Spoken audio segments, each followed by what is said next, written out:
Saludos a todos. En esta ocasión vamos a hablar de un tema muy importante que se encuentra en el marco del derecho constitucional, justamente por las implicaciones que tiene para los gobernados y que es el acto administrativo. Debemos tomar en cuenta que la función administrativa del Estado incide en la vida de los gobernados mediante los actos que emite, siendo un principio de todos ellos el de legalidad, atento a lo que establece el artículo 16 constitucional, que dice que nadie puede ser molestado en su persona, familia, domicilio, papeles o posesiones, sino en virtud de mandamiento escrito de una autoridad competente que funde y motive la causa legal del procedimiento. Estos requisitos, por supuesto, son los que van a determinar cuál deberá ser el control de legalidad que habrá en todo acto administrativo, y ahorita los vamos a retomar. ¿Qué debemos entender entonces por acto administrativo? Tenemos aquí una definición que nos dice que se trata de la manifestación unilateral de voluntad que expresa una resolución o una decisión de una autoridad administrativa competente en el ejercicio de la potestad pública que tiene asignada, en observancia y cumplimiento de las normas jurídicas y los procedimientos establecidos en la propia ley. De esta definición podemos derivar que es la administración pública quien genera el acto administrativo. La administración pública se ha estudiado desde 3 puntos de vista, o se ha entendido desde 3 puntos de vista. El primero de ellos como ciencia, el segundo como estructura de los diversos entes que conforman el Poder Ejecutivo, y el tercero como un cúmulo de facultades que la ley le atribuye a estos órganos. De acuerdo con su función, entonces, se puede relacionar íntimamente con el Poder Ejecutivo. Obviamente, distinto a los otros dos poderes, el legislativo y el judicial. Los actos que emite el Poder Ejecutivo pueden ser actos jurídicos o actos materiales. Los actos jurídicos, como ustedes lo saben, son una declaración de voluntad en el ejercicio de una potestad administrativa, cuando se trata de actos administrativos. Y los actos materiales son simplemente hechos y operaciones materiales que las autoridades llevan a cabo en su quehacer diario. Para que un acto de la administración tenga plena validez jurídica de acuerdo con el principio de legalidad, esto tomando en consideración lo que establece el artículo 16 constitucional, lo mencionábamos hace un momento, deben cumplir con estos requisitos. Primero, que se encuentre en un mandamiento por escrito. Segundo, que sea dictado por una autoridad y que además esta autoridad sea competente. Tercero, que se encuentren fundados, y cuarto, que se encuentren motivados. Voy a entrar al alcalde a asesorar a la licenciada.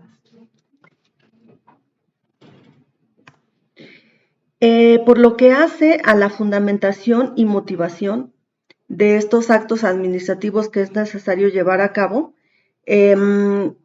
como uno de los requisitos básicos de los que acabamos de hablar en la determinación legal, de acuerdo con el artículo 16 constitucional, hay que distinguir la fundamentación de la motivación. Por un lado, la fundamentación, cuando ésta no es debida, de acuerdo con este criterio de jurisprudencia, se entiende como una ausencia total de la cita de la norma donde se apoya una resolución y de las circunstancias especiales o razones particulares que se tuvieron en cuenta para su emisión, por lo que hace a la motivación. La diversa hipótesis, es decir, un acto fundamentado, se actualiza cuando en una sentencia o en un acto se citan los preceptos legales, pero bueno, se puede dar el caso de que no sean aplicables y se exponen las razones que la autoridad tuvo para dictar la resolución, pero no corresponden al caso específico, al objeto de decisión, o bien cuando no existe adecuación entre los motivos invocados en el acto de autoridad y las normas aplicables a este. Hay otro criterio que nos dice que la garantía de fundamentación y motivación, para que sea cumplida, de acuerdo con lo que establece el artículo 16 constitucional, Se debe citar el precepto legal que sirve de apoyo y expresar los razonamientos que la llevaron a la conclusión de que el asunto concreto de que se trata encuadra en los presupuestos que la norma invoca. Es así que podemos distinguir claramente la fundamentación de la motivación. La fundamentación como el expresar, como su nombre lo indica, los fundamentos jurídicos, los artículos en los cuales se basa el acto. Y la motivación en exponer los razonamientos, es decir, las razones, los motivos que llevan a deducir o a concluir que el hecho encuadra o se encuentra aparejado al presupuesto legal que se cita en la fundamentación. Ambos son indispensables. Si un acto está fundamentado pero no motivado, carecerá de legalidad y por tanto podrá ser atacado mediante los medios que la ley pone a nuestro alcance para combatir este tipo de actos. Los elementos que debe reunir el acto administrativo de acuerdo con el artículo 3 de la Ley Federal de Procedimiento Administrativo son los que podemos ver aquí enlistados, que sea expedido por una autoridad competente, que se encuentre, como ya dijimos, fundado y motivado, que se encuentre en un mandamiento escrito y con firma autógrafa de la autoridad que lo emite, que su objeto pueda ser materializado, que cumpla con una finalidad de interés público, que sea expedido con sujeción a las disposiciones relativas al procedimiento administrativo, que no exista error, dolo o violencia sobre el objeto, causa, motivo o sobre el fin del acto, así como los datos del expediente y la mención del órgano del cual emana. Vamos a mencionar rápidamente los actos administrativos de especial importancia. El primero de ellos es la concesión. Para realizar sus fines, el Estado cuenta con una serie de competencias y facultades que la doctrina denomina en términos generales atribuciones, tales como son las de mando, policía, seguridad y orden público, regulación de actividades económicas de los particulares, crear y proporcionar servicios públicos, etc. Concomitante con esto, el Estado tiene la necesidad de crear diversas figuras o medios legales para lograr esos fines, que originaria y directamente le corresponde al Estado proporcionar o ejercer, llevándose a cabo una mezcla entre los intereses de los sectores público y privado para lograr los diversos objetivos del Estado, inmersos en la prestación de los servicios públicos, así como en la explotación del patrimonio nacional. Pues bien, la concesión es uno de estos mecanismos porque involucra la potestad del Estado para autorizar a un particular, ya sea persona física o moral, el manejo y explotación de un servicio público o la explotación y aprovechamiento de bienes del dominio del Estado, modificando con ello su función de ser prestador originario o directo a ser supervisor de la prestación de un servicio público o, en su caso, de la explotación de un bien de propiedad estatal, teniendo presente siempre la clase de bienes o servicios públicos que pueden ser objeto de concesión, en tanto que estas facultades del Estado para otorgar concesiones no son irrestrictas, ya que se encuentran reguladas en algunas áreas y bienes del dominio público. Las principales características de la concesión son, primero, el carácter exclusivo. Esto significa que la concesión, en cualquiera de sus variantes, se sustenta en la titularidad exclusiva de una administración sobre una esfera concreta de actuación. La segunda es su carácter originario, del negocio concesionado donde surgen situaciones jurídicas nuevas, es decir, que son actos creadores de derechos o facultades, pues los concesionarios no tienen con anterioridad al otorgamiento de la concesión ningún tipo de derecho sobre el objeto de la misma. Y el tercero es el control por la administración concedente.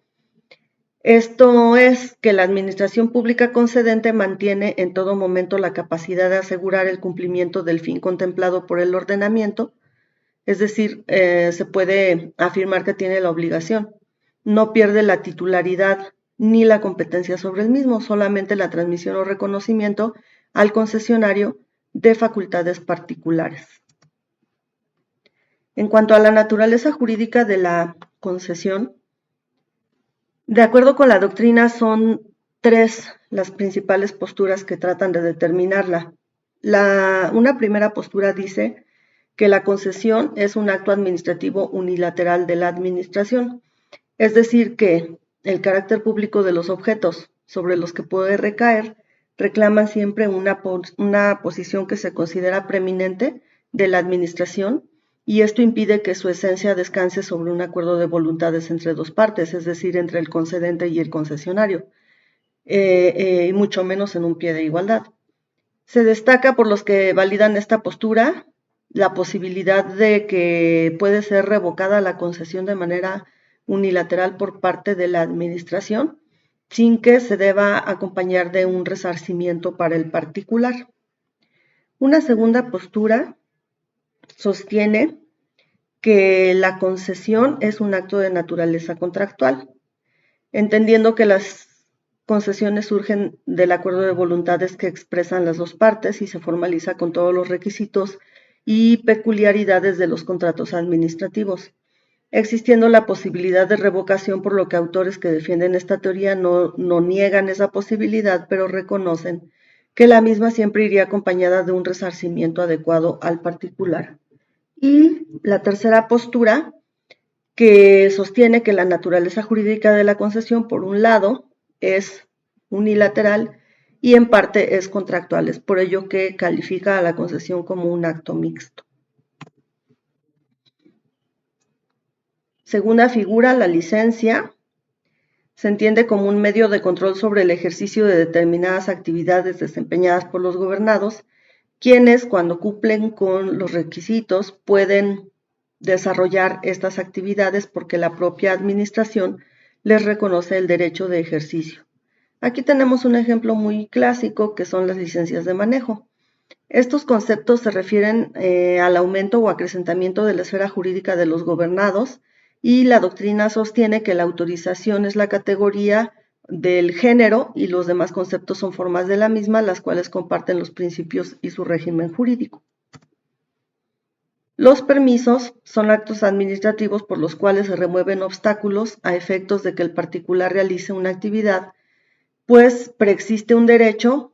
No se trata de un privilegio, sino de esa remoción de un obstáculo para que el particular pueda hacer algo. Aquí como ejemplo podríamos mencionar el permiso para utilizar la vía pública. Tenemos también las autorizaciones, que se entiende como un acto esencialmente unilateral de la administración pública, a través de las cuales el particular puede ejercer una actividad para la que está previamente legitimado, ya que el interesado tiene un derecho preexistente que se supedita a que se cubran ciertos requisitos que impone la administración y que esta autoridad valorará para saber o para determinar si la emite o no. A la teoría tradicional del derecho preexistente se le contrapone una tesis de que solo existe una expectativa de derecho, pues antes de la autorización el gobernado no tiene facultad para efectuar esa actividad. El ejemplo que podemos poner aquí es una autorización para operar casas de cambio de divisas. En cuanto a la expropiación, se trata de una figura ambivalente a partir de la cual el Estado limita el derecho de propiedad, pero simultáneamente sirve como garantía de ese derecho. La expropiación sirve como garantía del derecho de propiedad porque establece que las autoridades solo pueden llevar a cabo una adquisición forzosa en ciertos casos y cumpliendo con condiciones específicas. La Suprema Corte de Justicia de la Nación ha confirmado con sus criterios que la afectación a la propiedad privada por parte del Estado es constitucionalmente posible al reconocerse la figura de la expropiación. Sin embargo, este acto implica la afectación del derecho de propiedad, el cual no puede ser arbitrario porque en el caso contrario no tendría vigencia real ese derecho de propiedad.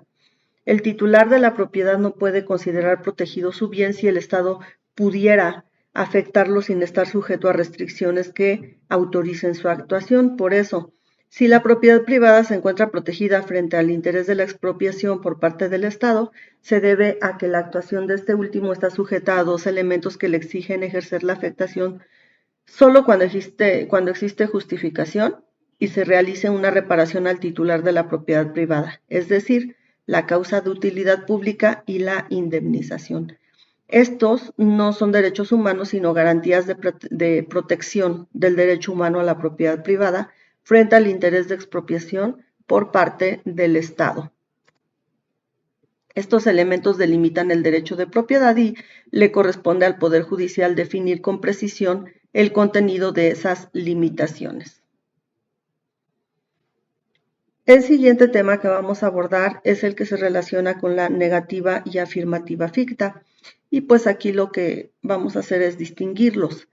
La negativa ficta se da cuando la autoridad se encuentra obligada a dar respuesta a una petición que se le formuló por escrito y no lo hace en un plazo de 3 meses, por lo que se considera que la resolución o respuesta a la petición es en sentido negativo. Por lo que hace a la afirmativa ficta es o encierra el mismo concepto que la negativa ficta, pero en este caso se tiene por contestado en sentido afirmativo. Esto siempre y cuando sea factible y válido lo peticionado y que se dejó de contestar, es decir, que no vaya en contra del interés público. Por lo que hace a la negativa ficta, lo que se pretende es que se analice el fondo de la petición del particular. Su declaración generalmente es mediante impugnación que se hace de la falta de respuesta. Normalmente, a través de la contestación, la autoridad se refiere a lo peticionado y por ello se le da al actor la oportunidad de ampliar su demanda, y se da en materia fiscal y administrativa. La afirmativa ficta se da solamente en materia administrativa y cada ordenamiento dispone respecto al procedimiento y la configuración de esta figura jurídica. En la práctica, la afirmativa ficta es de muy difícil materialización en la gran mayoría de los casos. Cuando no hay una respuesta, se entiende que esta es en sentido negativo. Para que se configure la negativa ficta, se requiere la existencia de una petición o instancia, que sea por escrito, que se dirija a una autoridad fiscal o administrativa, que tenga el sello de recibido, que hayan transcurrido 3 meses y que en ese lapso no haya habido contestación o dada esta a conocer mediante notificación formal. Pues estos son los contenidos de esta semana y yo les agradezco su atención. Hasta la próxima.